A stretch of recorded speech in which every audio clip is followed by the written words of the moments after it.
afternoon, everybody. My name is Liam Mitchell. I'm a historian at Washington's headquarters in Newburgh. Very big thank you to the Chester Public Library for having us here. We're going to be taking a look at a special program we have that I like to call How to Start a Revolution. So, of course, this year is the 250th anniversary of the start of the American Revolution. It's not so straightforward, right? It's not just a clear beginning of the war. It's not just that the war broke out randomly one day, right? There's a very long train of events that leads up to this. So we're going to take a look at all of that. But before we do, I'd like y'all to reflect on this quote. This is from John Adams many years later in 1818 in a letter. But he says, "The revolution was effected before the war commenced.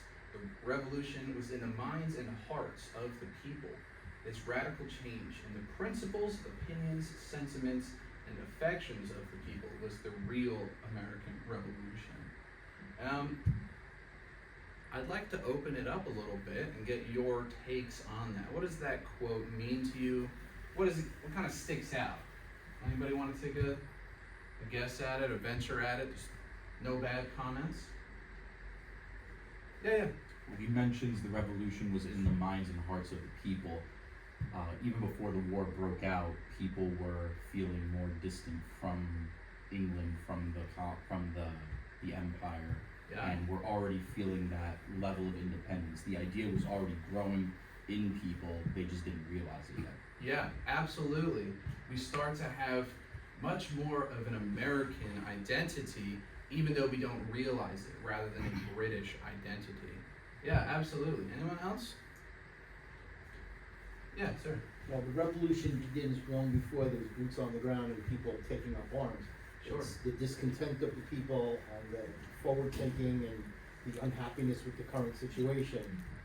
You need all of that in place before you ever get to the point where you look to take up arms and make a stand.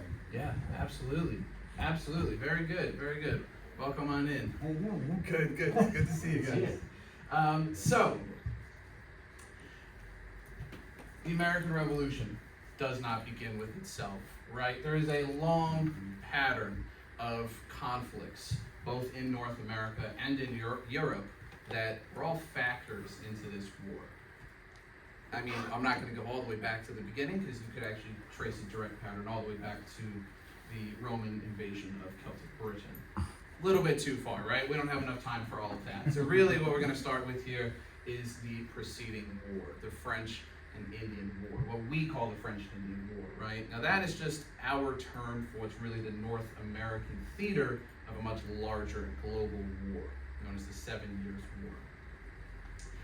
So it begins over in what we called the Ohio Country. That's all this out here, right? It's now the states of Ohio, Western Pennsylvania, West Virginia, all of that out there, right? Past the Appalachian Mountains.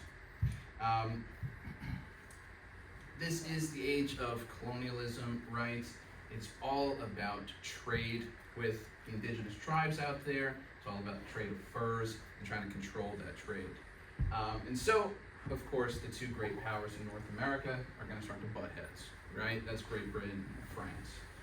So this is 1754 we're looking at when all of this begins. There are merchants and trappers and indigenous tribes on both sides who start to feel each other out, right? They start to push back against the other side. So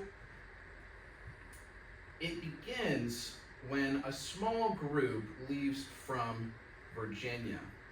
And it's 52 Virginia militiamen. They march all the way up into what is now Western Pennsylvania. You can see it there. It says Fort Necessity and Fort Duquesne. It is a small conflict between that group and a group of Frenchmen and their indigenous allies that begins the French and Indian War. And then this French and Indian War then explodes into the larger global 7 Years' War. Not the opposite, right? It doesn't start somewhere else around the world. It starts right there in Western Pennsylvania, very close to what's now Pittsburgh, and then it explodes into a really global conflict. Like I said, it's Virginia militiamen. They're led by a young 20-something Virginia colonel. Anyone know that colonel's name? George Washington. George Washington, yes, very good. So to a certain extent, you could say the French and Indian War, and in turn the 7 Years' War, that's going to see battles all across the world, was started in Pennsylvania by George Washington, which is kind of a funny concept, right? So you can see over the following years of the war, the theater kind of leaves the Ohio and it kind of goes up into upstate New York, right? This whole Hudson River, Lake George, Lake Champlain, St. Lawrence River corridor is a vital pathway through these colonies, even during the Revolution later on. And so control of that becomes a major point of contention. Now the war kind of all begins to wind down in 1760 here. It finally ends around the rest of the world in 1763 in what's called the Treaty of Paris. Now, for context, yes, the treaty that ends the American Revolution is also called the Treaty of Paris, right? So that's why we have these years. Treaty of Paris, 1763. So the major fallout from this here, we can get a good look at Colonel George Washington there, his Virginia militia uniform, right? This is a look at North America after the Treaty of Paris. You can see all of this kind of pink-purple color is all the colonies of Britain. This is all Spain. I love how they just kind of, that the yellow is Spain, right? They just keep claiming all the way up, even though they clearly don't know what it remotely looks like. But notably, no more France, right? That's the big thing here. France is completely driven out from North America. They lose all of their holdings in Canada. What is really the major impact of this for Great Britain is that the crown becomes massively in debt, right? No war is ever cheap, not even back then. So let's see, I got the figures for you here. Prior to this war, the British Crown was in debt to a sum of £75 million. By the war's end, it had almost doubled to £133 million. Now, adjusted for inflation, with a little bit of margin for error, right? Because very different currency back then. But those numbers in today's money adjust to 13.8 trillion before the war and 24.6 trillion after the war, right? So this is a massive jump in just a few short years. There's one solution in the minds of the British Parliament, right? It's just simply tax the colonies, right? Now I will say, a little bit in their defense, even though I am a patriotic American, they're not entirely wrong, okay? They want to tax us simply because we did help them fight in the war, right? We fought alongside our British cousins. They are paying for colonial defense. Colonies should pay a little bit of colonial defense as well, right? The big issue becomes representation, right? We'll talk about that a little bit later on. So, this period we're moving into, it's a period of peace, but it is one act after another in the British Parliament that all leads up to the revolution. So the very first thing that they do, April 5th, 1764, they pass the Sugar Act, right? This actually cuts the tax rate on sugar and molasses, but what it did was provided a stricter enforcement. There was actually an earlier sugar tax in the 1750s that had that higher rate, but it was really difficult to enforce. So this just kind of steps up the enforcement a lot. Naturally, American merchants don't like that, right? Any kind of enforcement of any kind of tax, no matter what the rate, is going to cut into their profit margins. So there is a very big public outcry across the 13 colonies. The following year, so here, of course, we just see a sugar harvest in the Caribbean, enslaved workers from Africa being forced to harvest all that sugar there for us. So 1765 brings one of the most infamous, it's called the Stamp Act. Now, This is often erroneously thought to be a tax on stamps. It's not. Very easy mistake to be made, of course, though, because of its name. So essentially, they tax official documents. So this is checks, mortgages, contracts, marriage licenses, even newspapers. You then have to pay the tax on these documents. In order to show that you paid that tax, you need to go get it stamped, right? That official document has to have a stamp on it. Hence, the Stamp Act. Once again, not very well received here in the United States. They see this as a violation of their rights as British citizens, right? This is how we saw each other, right? We're just about to get into this period of American identity, as you mentioned before, but most Americans still saw themselves as British, right? They were British citizens entitled to all the very same rights as British citizens over there, right? Yes, sir. To the point of the whole idea of representation without, no taxation without representation, was there a legal argument in place already, or was that just the moralistic, if you're gonna tax us, we should have representation argument? Absolutely. It's a combination of both, Okay. right? It is absolutely illegal in Great Britain to tax British citizens without having some kind of representation for them, right? That's members of Parliament. Parliament does exist at this time. The king who's currently ruling, George III, of course, does wield a lot of power, but Parliament absolutely still exists, right? So they are broken up into all of their little districts. They all have members of Parliament, right? So just like how it works today in Parliament, just like how our House of Representatives works today, right? So absolutely, if there's some, one county that doesn't have a representative, a member of Parliament, you can't just start taxing them, right? They need to get that member of Parliament first, so that that member can then advocate on their behalf. Yeah, absolutely, very good question. So this is when we see that. Oh yes, sir.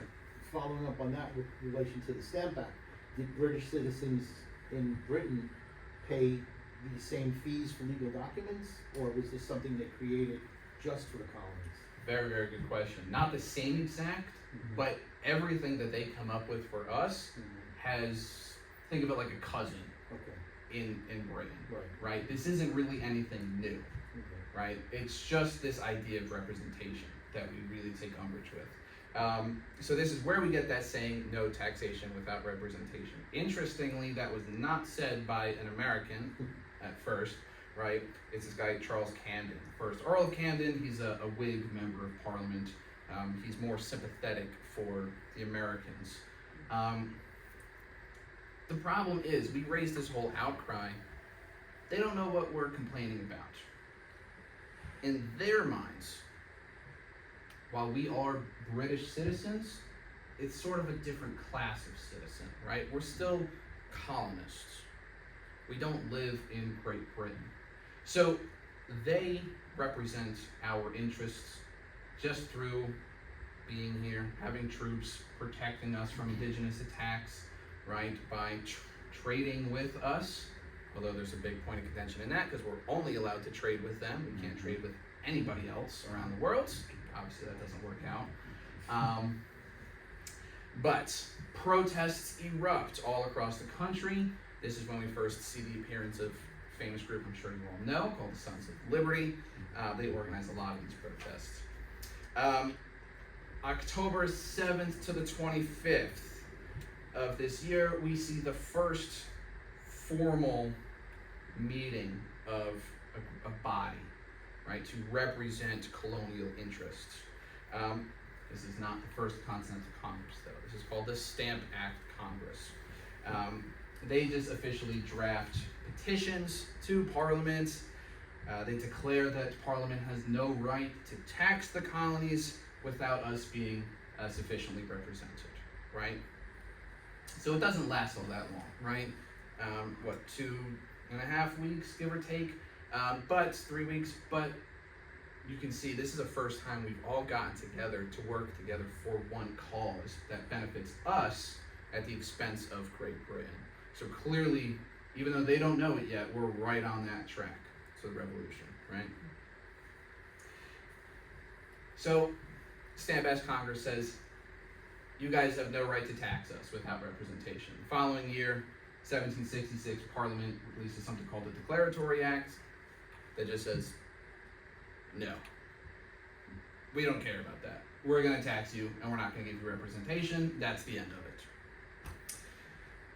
Now, 1765 brought another hated one called the Quartering Act, right? I'm sure you've heard of this one before as well. So this is actually specifically, this one, there's a later one as well, specifically aimed at British regulars in New York.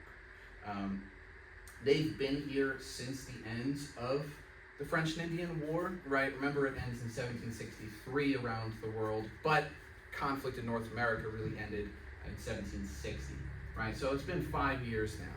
They are here for colonial protection. This is the city of New York. It's not the largest city in the country yet, but there are no indigenous tribes attacking the city of New York at this point, right? You're needed out in the frontier. You're not needed in the city.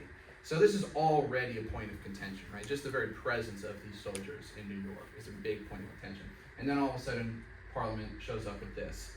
So this says that regulars had to be housed in inns, stables, alehouses, private homes of liquor merchants, uninhabited houses, and barns. So notably, what I left out there, of course, was just private homes of everyday citizens. Only liquor merchants have to have soldiers in their house, right? It's not everybody is getting a British soldier, right? Of course, New York officials rejected this. They say they're not going to do it. They are already shouldering the cost of these soldiers, right? We are paying to house them, we're paying to feed them, right? In a very practical sense, right? Not just cash, we don't actually have a lot of cash, but just actually giving the soldiers food, right? If they're here in New York, they're getting food from New York, right? It's not like Shropshire or somewhere place in Great Britain is sending food over for these guys, right? So New York doesn't want to do it. This whole political and legal standoff ensues. British troops, they are not allowed to disembark from their ships to take up their residences. The citizens of New York force them to stay on their ships. Kind of echoes of another conflict that's going to happen in just a few years. All right. So, 1767 to 1768 brings what's known as the Townshend Act. So here, this is just the namesake of the act, right? He's the Chancellor of the Exchequer. Come on in, take a seat. Thank you. Welcome, welcome. So this is actually a series of 5 different acts that are all kind of just lumped together under this name of Townshend Act, right? Because they're really his brainchild. So it's meant to raise revenues, right? We're still on that. We have to fund loyal state governors, enforce trade restrictions, right? I mentioned before we're only allowed to trade with Great Britain. We can't do any trade with France, with Spain, Portugal, the Netherlands, nobody. And they want to punish New York for failing to comply with that Quartering Act. I'm sure you can guess, outrage explodes across the country again. This is when we get the very infamous Boston Massacre, right? So this is a brilliant drawing actually done by Paul Revere. Very evocative. This leaves 5 people dead and 6 more injured. So a quick little aside on that. For us in the modern age, 5 dead and 6 injured maybe seems a little on the low side, right? With all the tragedies that go on in the world today. For them, this is absolutely massive, right? You have to remember that their muskets are extremely inaccurate. So to fire into a crowd that you're right in front of, not entirely provoked, the crowd was throwing bottles and shoes and things like that, but still for 5 people to suddenly drop dead at the hand of British regulars, no less, right? This is earth-shattering, this is completely game-changing. So, it all has a very interesting effect, right? They're trying to really squeeze the trading here, right? Only allowed to trade with them. Do you think that stops us from trading from anybody else? No, quite the opposite. It's going to have the opposite effect, right? You say, you guys can only trade with us. I say, well, no, we're not. We're just not going to tell you about it, right? So smuggling explodes across the country, right? So this is St. Eustatius. It's a small little island controlled by the Netherlands, becomes the go-to spot for American smugglers. Trade here is constant. There's like a golden age of St. Eustatius. It's a very fascinating place to read about if you ever have the time. They're actually the first ones to officially recognize American sovereignty later in 1775. Great story about that, but I don't have time for that, unfortunately. But anyways, so smuggling explodes. Of course, like good British citizens, we drink a lot of tea. So smuggling of tea is really, really the big one here. I got some more numbers for you. 1770, right? By the time that year rolls around, smugglers had imported some 900,000 pounds of illegal foreign tea, mostly Dutch tea, compared to a measly 562,000 pounds of legal British tea.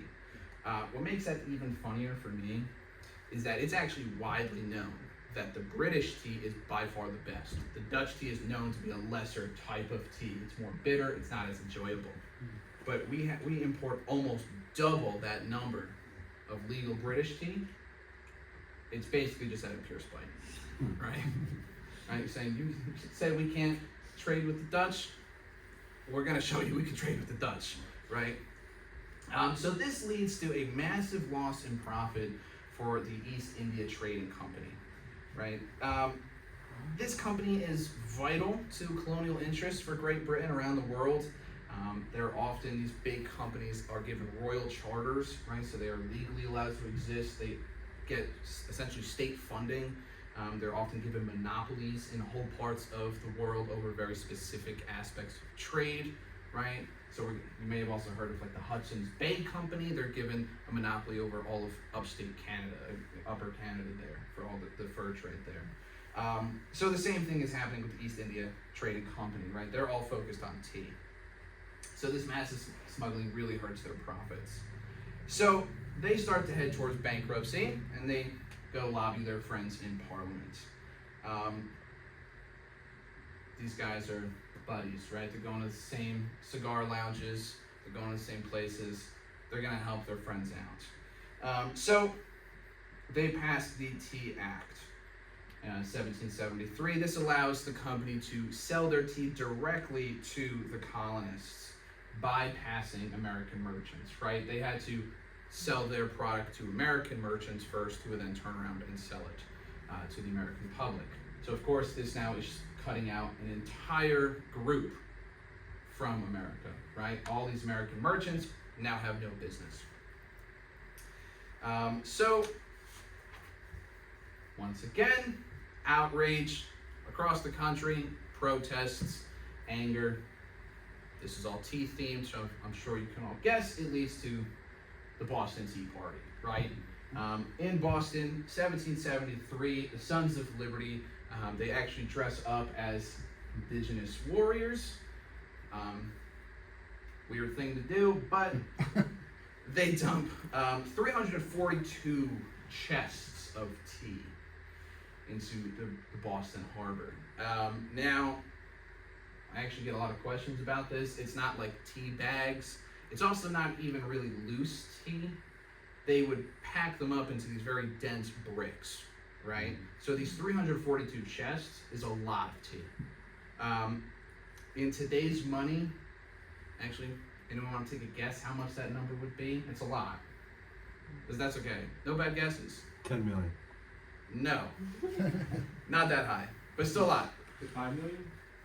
You're a little bit closer, but no, good guess. It's 1.7 million. That's still a lot of tea, right? $1.7 million of tea is pretty obscene. Parliament sees the Boston Tea Party as an act of treason, right?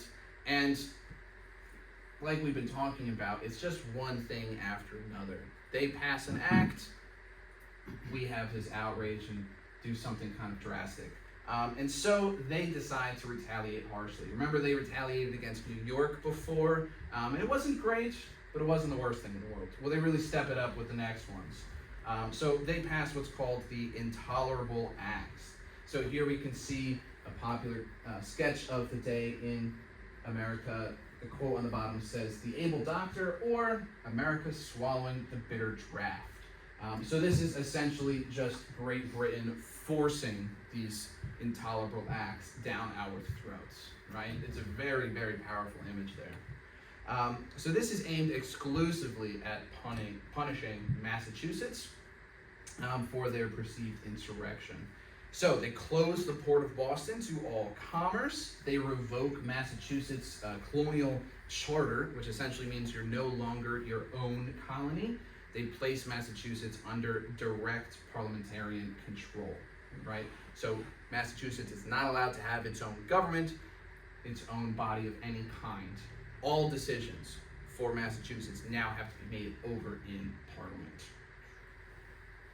For a bunch of people, for all of us saying no taxation without representation, that's pretty drastic, isn't it? We can't even have any government of our own now. So at this point, the situation in the colonies is really kind of reaching a breaking point, right? Like I said, it's one thing after another. For us, it feels relentless, this concept of them constantly trying to oppress us as second-class British citizens. They viewed these acts as unnecessarily cruel and vindictive, and of course they believed them to be a violation of their rights as British citizens, both constitutional and natural rights. Something pretty remarkable happens. All across the country you get a new sense of colonial unity. It first begins with what's called committees of correspondence. This is local groups of men, and then these committees all start to work together across the colonies. They are literally just corresponding, right? It is in the name. It's all different ways to sort of push back against this oppression, right? What can we do to work together, put on this united front, and importantly, help out Massachusetts, right? These committees of correspondences lead to the very first permanent, in a larger degree, path of American self-determination, right? September 5th, 1744, delegates from 12 colonies, not 13. Georgia doesn't show up to the party. But they meet in Philadelphia at what's called Carpenter's Hall, not Independence Hall. We'll see that later on. But Carpenter's Hall, you can still go visit that. Highly recommend it. It's a great place to see. This is the first Continental Congress. They agreed to a non-importation scheme that they call the Continental Association. It is a total boycott of British goods. We're really trying to force parliamentary negotiations, right? So, of course, Parliament is not going to take to this one too well either. So they declare Massachusetts to be in a complete state of rebellion. This is early 1775. So April, 700 British regulars are ordered to destroy military supplies held by the Massachusetts militia. Right, so they begin to march out of Boston and out into the suburbs. Well, we got to warn some people about that, right? We don't want our military supplies to be destroyed by the British. And so a very famous American here, Paul Revere, does his midnight ride to warn the other colonists. Important note, Paul Revere is not the only one. He just kind of becomes the most famous. But the other two notables are Samuel Prescott and William Dawes. They all go out in different directions to warn everybody that the British are on their way. So they ride through the night. They alert all the militia in the surrounding area. The militia grab their muskets off their mantles and they rush towards danger. April 19th, 1775, 77 American patriots come face to face with 400 well-trained British soldiers at Lexington. Once again, I highly recommend you go visit this. It's just this, sort of green in the middle. Actually, that house still exists. A lot of the houses still exist today. It's just a little park, right? But you can actually get a very good sense of this standoff, right? You can see the roads that we've now paved today, but the very same road that they would have taken from Boston, and how all these guys faced off them. There is a little bit of loud negotiating going back and forth, if you want to put it like that. An exchange of words, all of a sudden one shot rings out across the sky. We don't know who fired that shot. We don't know if it was an American. We don't know if it was one of the British regulars. There's speculation on both sides. There's arguments to be made for both sides, right? Some historians make very good arguments for both of them. It really just isn't clear at all. But this one shot rings out. And so begins the American Revolution, right? We all know this, the shot heard around the world, right? This one shot that then evolves into the larger battle down the road at Concord, this is the beginning of the American Revolution. This is the beginning of this period that's going to drastically alter not only our country, but really the rest of the world, right? As you can just see by what the United States has become today. Who would have thought that it would have led from this to a global superpower? I have a question. Yes. I see this picture, so what is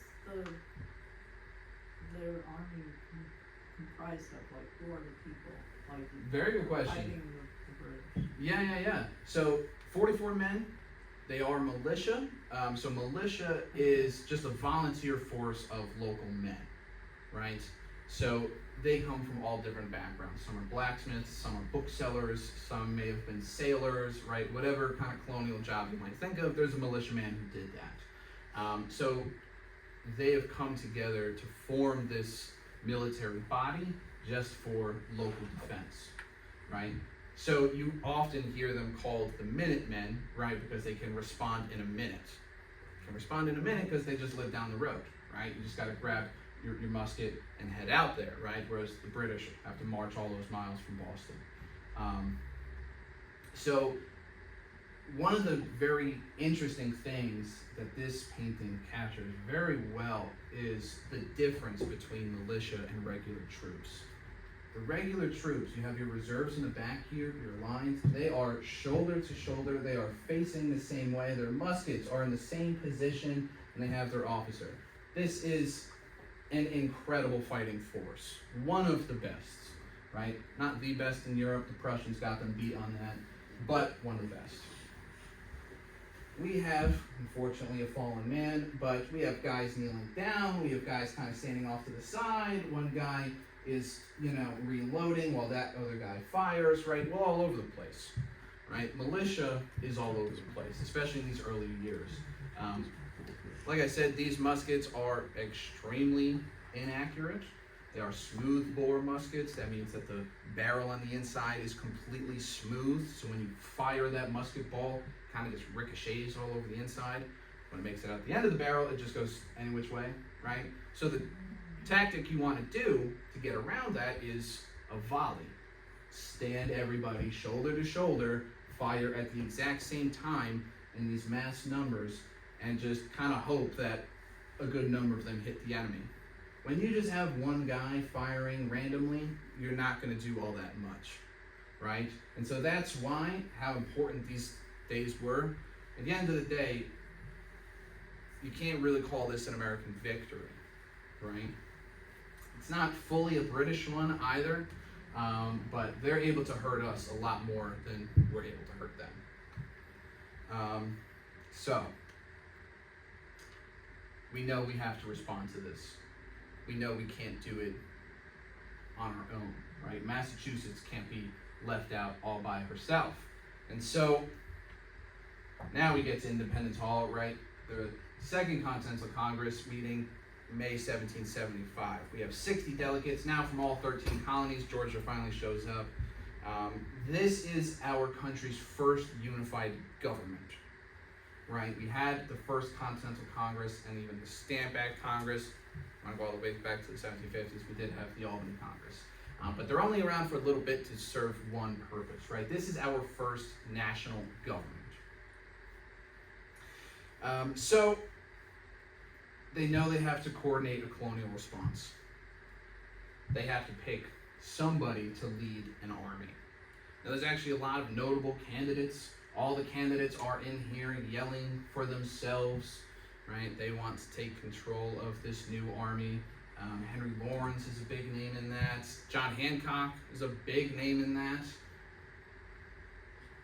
They're all trying to out-yell each other, right?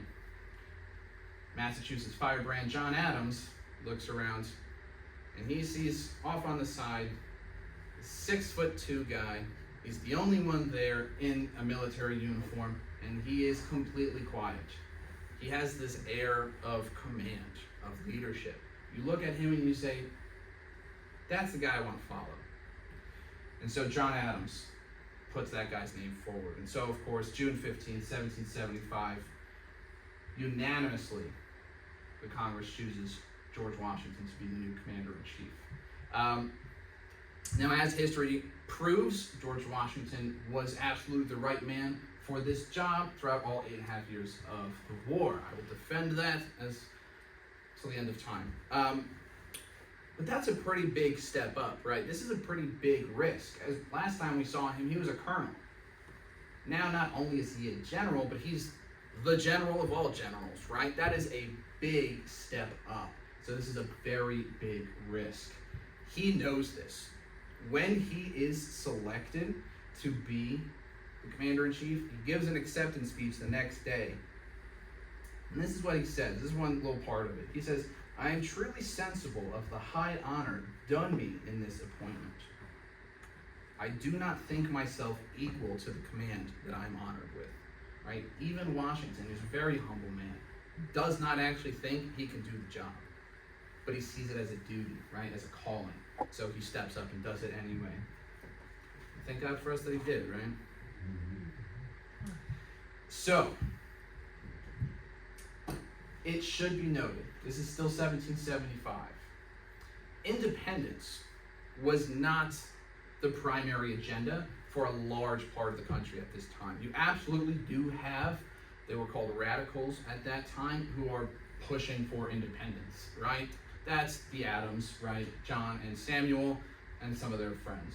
But most of this Second Continental Congress is either saying we should try to find a peaceful solution where we can still stay under the British control, or just total reconciliation with the mother country, right? That's the overwhelming sentiment at this early part of the war. Even after these other major battles that we know about, right? The Battle of Bunker Hill, which was really on this other hill called Breed's Hill, but that's a whole other thing. Even after we invade Canada, if you didn't know that, we invaded Canada, 1775, right at the start of the war. We made some pretty good headway. We took Montreal, we made it all the way to Quebec, and then it all went terribly wrong. Benedict Arnold is a big part of that invasion, actually, and he gets chased all the way back up to upstate New York. But we're still thinking about this idea of reconciliation. So, to that end, July 5th, 1775, the Continental Congress drafts what's known as the Olive Branch Petition. This is an olive branch to the British king, right? To George III. Interesting to notice that date, July 5th. Very close to another date that we're going to see in just a year, right? But it's fascinating how we have this whole turnaround in a year. So take a close look at this. There's a few pages to this, but I just got the top of the front and then the bottom. We have, to the king's most excellent majesty, most gracious sovereignty, we, your majesty's faithful subjects of the colonies of, and then starts listing out all the colonies. Faithful subjects, most excellent majesty. This does not sound like a country in rebellion, right? Our last paragraph here. that your majesty may enjoy a long, prosperous reign, and that your descendants may rule your dominion for essentially a very long time, right? They're saying, we still want you to be king. We want your descendants to be king. We all know John Hancock from his massive signature on the Declaration of Independence. Well, he did it on the Olive Branch petition too, right? He wants George III to see his name on this too. We even get those firebrands, right? Samuel Adams and John Adams, right? Like I said, this does not sound like a country that's in open rebellion, does it? July 5th, 1775. Almost exactly a year later, we have the Declaration of Independence. How do we get there? In just a year, there's already battles going on, remember that. So it's not really the battles that are moving us towards the idea of independence, right? Remember John Adams' quote before, it's about the mindset. How does our mindset change from an olive branch to we are still loyal subjects to we don't want nothing to do with you? This is the age of the Enlightenment, right? You have to have this philosophical change in your mind and in your heart. That happens early 1776. January 10th, a pamphlet is anonymously published in Philadelphia. It presents a very impassioned argument for independence from Great Britain. It breaks itself down into separate chapters on morality, politics, even egalitarianism, right? And outlines why all of those concepts are essential for American independence. This pamphlet becomes our very first national bestseller. It's read aloud, not just sold, but read aloud at community meetings all over the country. Thousands of Americans who were previously unsure about independence are fully convinced now to support this cause. And so, a few months later, the author is finally revealed to be Thomas Paine, and his pamphlet is Common Sense. So this is a picture of George Washington's copy, actually. If you have not read this, I highly recommend it. I would consider it up there with the Declaration and the Constitution as founding documents of our country. It is the most clear, the most impassioned, but also the most fair argument for American independence from Great Britain. Feel free to take notes on it as well, because you're going to want to keep coming back to it. So, 1776 now. We know we've passed the point of no return. We're sold. Independence. That's our path forward. So the Second Continental Congress picks 5 of its members, calls them the Committee of 5. They are tasked with drafting a Declaration of Independence.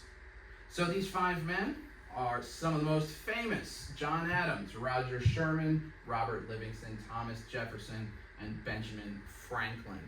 Now I'd like you to all consider, again, 5 men. We often say that Jefferson is the author of the Declaration. That is true. You can even say he's the primary. But he goes off to write it. He then brings in these guys to say, please make as many edits as you want. So they edit a lot of it. We have his original one as well. There are significant changes, really in the wording, some softening of the language. So he is the author of the Declaration, but don't count these guys out either. They're very important to this process. So of course, July 4th, 1776, we passed the unanimous Declaration of the 13 United States of America, right? So, I mean, we all know the significance of this document, right? This is completely world-changing stuff. Remember, we say all these great things about George III, right? We're not saying, oh, gracious Parliament, right? This essentially works out to, hey, King, Parliament's being mean to us. Can you please help us out? At this point, we know, even if it is Parliament passing these acts, Parliament is kind of, an ambiguous thing. There's a lot of people in it. We need one person to focus our attacks on, and so we focus on George III. right? So it attacks the king and lays out all the ways that his government has oppressed us as Americans. It argues that we have the right to alter or abolish a government that is destructive towards its citizens' ends, right? Major shift in the world, in Republican governments, in Western history, right? This document really embodies our core American ideals of freedom, equality, and justice before the law. This is the standard to which our nation rallies behind. It is the lens through which we interpret ourselves and our governments. And it is really the standard of principles that all Americans are honored bound to abide and uphold. So, over the next 8.5 years of war, this is quite a long war. Remember that. This is one of our longest wars. Really, it's Vietnam, almost 200 years later, that beats it as longest war, right? By quite a long ways, but this was our longest war for quite a few years. America would fight on land, at sea, at home, and around the world for our future, for our freedom, for our very identity. We as a nation would experience the crushing lows of defeat. Places like Quebec that I mentioned before, 1775, that's the death of General Montgomery. At New York, right? The Battle of New York is kind of a catch-all term for a large number of battles in 1776. Actually, the library here has on display this book by David McCullough, 1776. It is one of the best. It details all of this. It's fantastic. Highly recommend. The Battle of Harlem Heights is one of that. You also have the Battle of Long Island, also known as the Battle of Brooklyn. They get chased all the way to Fort Washington, where now the George Washington Bridge is. Battle of White Plains could be lumped into that. It's a lot of different conflicts that we lose at repeatedly. Then the Battle of Brandywine Creek, 1777. This leads to the fall of our nation's capital, Philadelphia, the capture by the British. We have the Battle of Camden, 1780, a massive, the largest loss that Americans ever faced, where we lost our entire Southern Army, thanks to Horatio Gates. I'm his #1 hater. If you have questions about that, send me after. The Battle of Guilford Courthouse. This is down in the South as well. Cornwallis, with a much smaller force, is able to defeat an American force under the very effective general, but Nathaniel Greene. Thankfully, Greene is able to get a good number of his army away, and Cornwallis decides to move up into Virginia. No spoilers. But we also experienced the euphoric highs of victory, right? So, very famous painting of Washington crossing the Delaware en route to victories at the battles of Trenton and Princeton, just a few days apart, but he crosses Delaware on Christmas night, right? Trenton is right after that, and then Princeton is just after the New Year. Of course, the big one, Saratoga, British Army under Johnny Burgoyne is fully captured. Yes, Horatio Gates, but again, see me after if you want to hear my hatred on him. But this is a major turning point in the war, right? We have to call it the turning point, because this is a professional American force facing off against a professional British force, and we win. That's our very first major victory on that scale. And this is what convinces the French to help us out later in the war. We have the Battle of Stony Point, just down the road, right? The British had earlier seized it. We take it back. Mad Anthony Wayne leads a valiant charge up there to take it back. A very important point on the Hudson. We have the Battle of Cowpens, a fantastic victory, all the way down there in South Carolina, way out in the mountains. There are many others, of course, but all before the one, right? The Great Siege of Yorktown, September to October of 1781. We are able to trap Cornwallis at Yorktown, and we bombard him with artillery non-stop. We shake the very earth. A very important facet of this, though, that's often overlooked is called the Battle of the Capes. That's actually a naval battle. The French fleet is able to trap the British in there by water, right? There is a British fleet on its way from New York to rescue Cornwallis because he knows he's been trapped. I mean, if you take up a defensive position on a very small peninsula, it's kind of going to happen, right? But the French are able to defeat the British out there in the Battle of the Capes, so the British fleet has to escape. And that's what really secures Cornwallis's entrapment, right? He knows there's no way out now. He tries to hold out, but he can't. One quick story that I love that I just have to share with you. Cornwallis decides, he's a lord in his own right. He decides it's below him to surrender to an American. So he feigns illness. He says, oh, I'm too sick to come out and surrender. I'm going to send my number 2, this guy, Charles O'Hara. So Washington, he can't accept the surrender of a number 2, right? That's below him. So he has to send out his number 2 to formally accept that surrender. So that's this guy here, Benjamin Lincoln. You can see Washington off to the side. He accepts the surrender of Charles O'Hara, Cornwallis's number 2. Later on, Charles O'Hara is going to be stationed in Toulon, France, after England takes that in the French Revolutionary Wars. A little French guy shows up, demolishes him. And so O'Hara has to surrender to that French guy, and the French guy makes his name at this battle. It's Napoleon. So this guy is the only one in human history that had to surrender to both Washington and Napoleon. Not a great track record, is it? But a pretty cool little call to history, right? Sent him off to Notre Dame. So, one of the things that many Americans fail to realize, though, is the brutality of this war, right? We often think of the Revolution as this patriotic fight. We're all in this together, this great country, right? We're all marching to the fight. We're playing Yankee Doodle Dandy nonstop, right? That's not the case at all. This is still a war. It's absolutely brutal. We see constant struggle, especially for us. That earlier image of Washington crossing the Delaware, that's a fantastic image. That evokes these very strong patriotic values, right? That army had to cross that river and then march 1.5 miles to Trenton before fighting that battle. You saw there was ice on that river. There was very deep snows. Most of the army did not have shoes. The number 1 wound sustained by the American army, the number 1 casualty, was frostbite. We spend most of the war without sufficient clothing. We lose more men to freezing, to disease, to starvation, than we do to actual wounds on a battlefield. Our hospitals are brutal places, although that's just endemic to this time.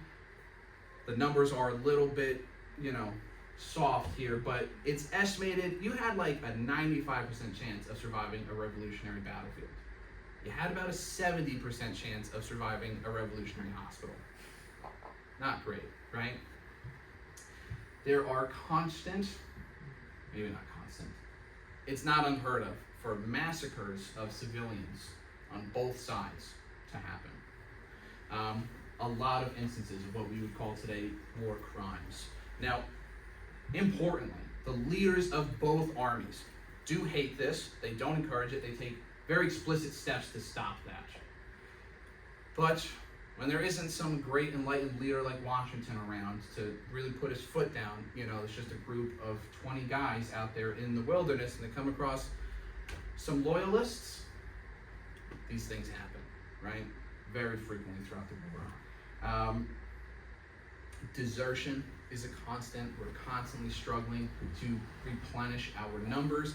These men join up because they feel these patriotic values, and then they realize this brutality, and they go running off in the night. When we catch them, you don't really have a full formal court-martial, and then you're sent out, you're discharged from the army, dishonorable discharge. No, you are hanged, right? On the spot, in full view of the rest of the army to discourage future desertions, right? And so while this is very much a fantastic war of Enlightenment ideals, it is not romantic. Don't look at it through that romantic lens that we often do. It is brutal. But this regional war for American independence would explode across the world into a global conflict. Here we can see this is the official portrait of the signing of the Treaty of Paris. Once again, it is hilarious. This is the American delegation of John Jay, John Adams, Benjamin Franklin, Henry Lawrence, and William Temple Franklin is actually just the secretary for the American delegation. It's Benny Boy's grandson there, unfinished. Right, this isn't a picture, this is a painting, you have to sit for it, so the painter can get your likeness. The British delegation refused to sit for the painting, right? They signed the document, they said, all right, we're out of here, and they left. So, I think this is better though, right? This really captures what this meant for us and for them.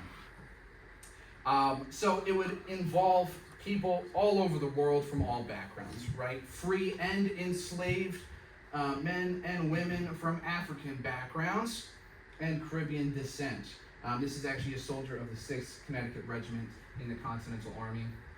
It would involve indigenous warriors from across North America who fought on both sides. The Oneida Warriors at the Battle of Oriskany in 1777, that's upstate New York. Highly recommend you visit them as well. They fight for us. Not all the Iroquois do, that actually fractures the Iroquois Confederacy, but the Oneida fought with us. It would involve world superpowers of France, Spain, the Netherlands, even the Holy Roman Empire, and Imperial Russia. We would establish our very first global alliance with France in 1778.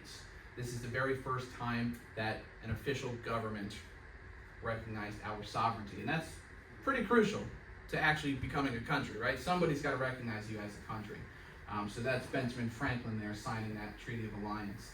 I couldn't get a great photo of it, unfortunately, but I recommend you look up the treaty. It's really interesting.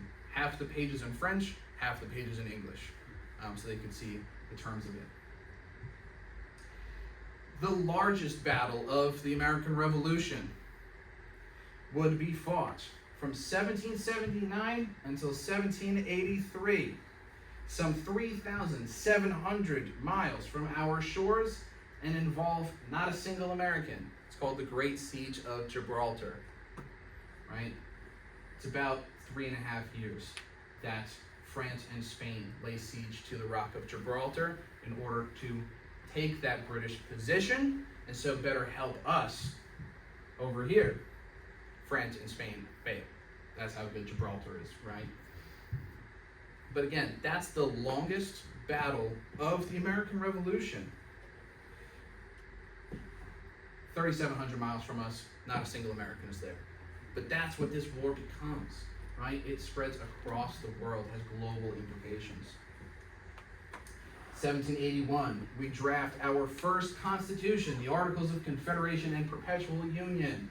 A solid attempt, but not a good one. Right? It leaves a very weak central government, very poor. They can't tax their own citizens, even though they are represented now. It essentially leaves us begging the states for money, which of course they don't give us because they need that money. We even have a glancing blow with possible military coup d'etat at the Newburgh Conspiracy of 1783. Of course, I had to get Washington's headquarters into there somehow, right? But if you want to know more about this, come visit us in Newburgh. But a very real fact about this, to this day, the Newburgh Conspiracy is still the closest the United States has ever come to a military coup d'etat. It's very remarkable. In more ways than one, the American Revolution becomes a massive conflict of intense geopolitical, socioeconomic, and historical significance, which is pretty mind-blowing for me. That's why I love this war so much. From one random shot at a random little village in Massachusetts to a global conflict fought for control of the New World, right? There has never been anything like this to have such a lasting legacy up until this point. So this year, of course, marks the 250th anniversary of the beginning of the American Revolution. Since then, we've fought around the world, sometimes once against ourselves, right, for these ideals that we established during the Revolution. Our understanding of these ideals has evolved. Our identity as a nation has evolved. But the one thing I want to leave you with is this concept I really love. It's that movements are for usually a set group of people, right? So we can see this pattern throughout history, right? The civil rights movement of the 1950s and 60s, it's not for white Americans, right? We have our rights. It's for black Americans. So movements tend to be for specific people. The American Revolution is no different. We fight for freedom, we fight for liberty for white Christian men, right? That's the reality of this war. But the ideals of a war, of a period, are for everybody. So just because the American Revolution was fought for white Christian men then, does not mean that those ideals that they fought for cannot be applied to everybody today. They absolutely can be. We can now expand these ideas, right? We can expand the concepts of freedom and equality to all Americans, right? Regardless of background, of religion, right? Of gender, anything like that. These ideals are for all Americans, no matter what. That is the true lasting impact of the American Revolution and why the American Revolution is still so powerful in our hearts today. Thank you very much.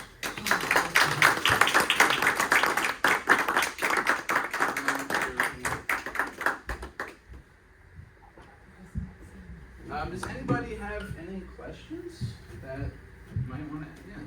What was the economic state of the country, and how did that affect like the everyday lives of the soldiers and the army at large? Yeah. The economic state of the country is horrible.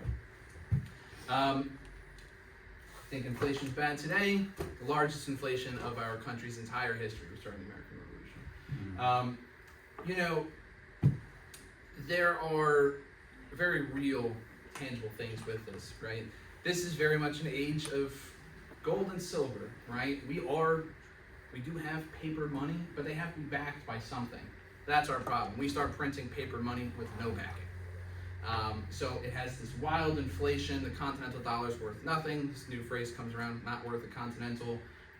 We are very reliant on shipments of gold and silver from France and Spain to pay our troops. That Newburgh conspiracy I mentioned before, money is a big factor in that. The fact that they can't pay the officers of the army, that's what really leads to this. There's a few more political, happenings that are factors in this as well.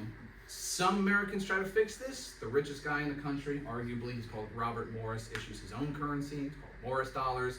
It really just helps fund these guys get home, but it's not a long-term solution.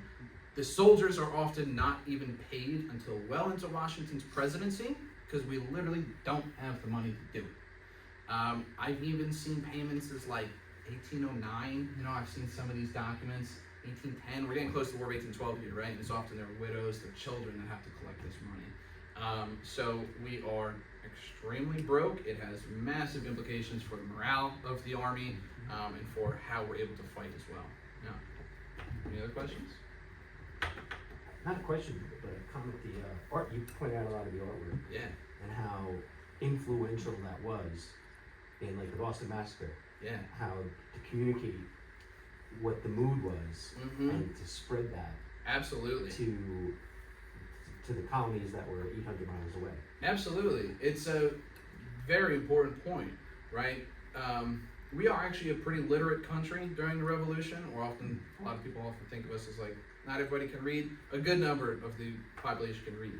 But, you read a newspaper clipping that says, 5 people killed, 6 wounded in Boston. You say, that's terrible, right? But it's just words on the page. When you can see bodies falling, gunshot, the gunpowder coming out, it's a lot more evocative, right? So you're absolutely right. These paintings are crucial to getting this kind of message out there and really stirring a patriotic sentiment for the independence movement. Yeah, absolutely. Any other questions? Yes, sir. Politically, what was the Parliament in London like at the beginning of the war, and how did that kind of influence the war becoming what it was? Absolutely, good question. It is overwhelmingly Tory, right? So very pro-British establishment, right? Pro-king. We are all about the British Empire. We are better than everybody else. Race does factor into that, right? Slavery is a thing, but it also extends past that into just we're better than the French, we're better than the Spanish, we're better than the American colonists, right? And so everything that we do needs to all be about supporting the empire. There is, like I mentioned, Charles Camden before, who says that no representation or no taxation without representation. There is this Whig minority in government.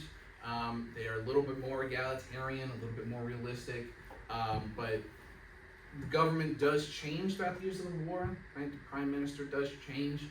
It's still the Tory party, all about supporting the empire. Yeah. Yes, sir.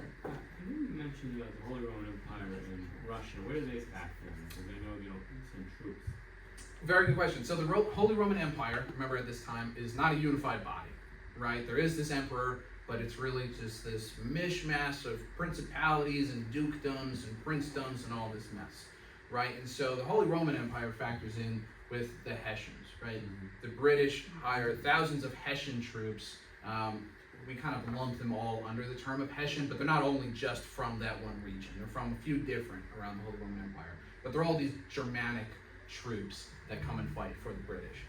We actually do have some Germans fighting on our behalf as well. The French bring some of their own, so much so that the Siege of Yorktown is actually sometimes jokingly a little bit called the Battle of the Germans, because there's so many Germans on both sides. They don't outnumber us by any means, but there's weirdly a lot of Germans for a war that has not much to do with Germany. Imperial Russia, this is the age of Catherine the Great. She is a very capable leader. She wants Russia to be a major player on the European continent. And so she declines to send troops. Both sides, us and the British, are actually trying to get her to help us out. She declines, but she actually, well, her government serves a little bit of a mediation between the two sides for the peace talks, which is quite fascinating to me, right? To have the Russians in on our peace talks. Any other questions? Do you have a question? Do we know the specific sections of the Declaration of Independence that the 5 editors edited? Very good question. We do. You'd have to, I didn't have the image of it, unfortunately, but you can see there is an image somewhere. I saw it once, I forget the book. Jefferson's original copy that then has all these kind of cross-outs, and you see like John Adams' little like scroll on the side saying these kind of suggestions and things like that. So like I said, it's not huge changes, you know, they didn't insert whole new chunks. It really comes down to the wording of things, but you can see the changes, absolutely, yeah. Any other questions? Yes, sir. Why do you hate Horatio Gates? Why don't you Horatio Gates?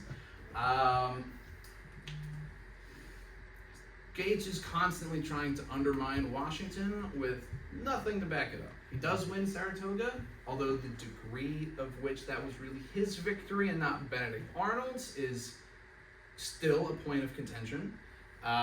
You'll hear arguments on both sides. I don't like Arnold, he is a traitor, but I'm fully in Arnold's camp for Saratoga. He was arguably the best field commander that we had. He takes a lot of notable actions during the battle, well, and during the war, but during the 2 battles that comprise Saratoga. He leads the troops from the front lines. He's out there in the fields. Horatio Gates is way back at his little headquarters, behind his defensive lines, sending out his guys. But the problem with an active battle, if you're in a house somewhere while there's people fighting, you don't know what's happening out there. They can send a messenger, but by the time he gets to you, 10 minutes later, it could already have completely changed, right? And so a lot of what he wants to happen in the battle just doesn't happen because it's not what's happening in the field. Arnold is the one in the field directing these things. But he claims Saratoga as his victory, leaves Arnold out of his report to Washington. That begins Arnold's whole disillusionment. There's a lot more in that. But later on, I mentioned that Battle of Camden, our greatest loss. That was Horatio Gates He didn't have the capable abilities of Arnold to save him, and so he puts his weakest troops against the British's strongest troops. That whole flank is completely overrun, and we are decimated. So what does he do? He hops on his horse, and he does one of the most impressive races this country has ever seen. He hightails it all the way from South Carolina to Philadelphia in just about 5 days, which is obscene. He abandons his army completely, deserts them in the field to go up to Philadelphia because he knows he's going to get a lot of flack for this loss. So he abandons them to go be the first one to deliver that news, so he can spin it to make himself look a little bit better. He does have a court-martial. He's found not guilty. Continues into the army. He actually becomes Washington's second in command while he's at Newburgh. There's also something called the Conway Cabal, which was an attempt to unseat Washington as commander-in-chief. There's no direct proof of Gates having, controlling this thing. They're trying to install Gates in Washington's place. He absolutely had a hand in it. The Newburgh Conspiracy. There's also elements of this of removing Washington from power and installing Horatio Gates. The anonymous letter that kicks it all off. Again, I'm giving too much away. You have to come visit us. The anonymous letter that kicks it all off is written by Horatio Gates' aide-de-camp, John Armstrong Jr. There's no direct evidence showing that Gates told his number two to write this letter that kicks off the conspiracy. Come on. You know what I mean? He told him. There's no paper trail, but so he repeatedly does these horrible things and never faces any kind of repercussions from it. He just thought he was better than Washington. That's why. That's what it comes down to. He was actually a British officer. He's from England. He was in their military. He came to the New World. He thought he should get the commands. He didn't deserve it. So I could talk a lot more about that, but all right. Well, thank you, Liam. You're very welcome. It's my pleasure. Thank you all for coming out. Thank you very much.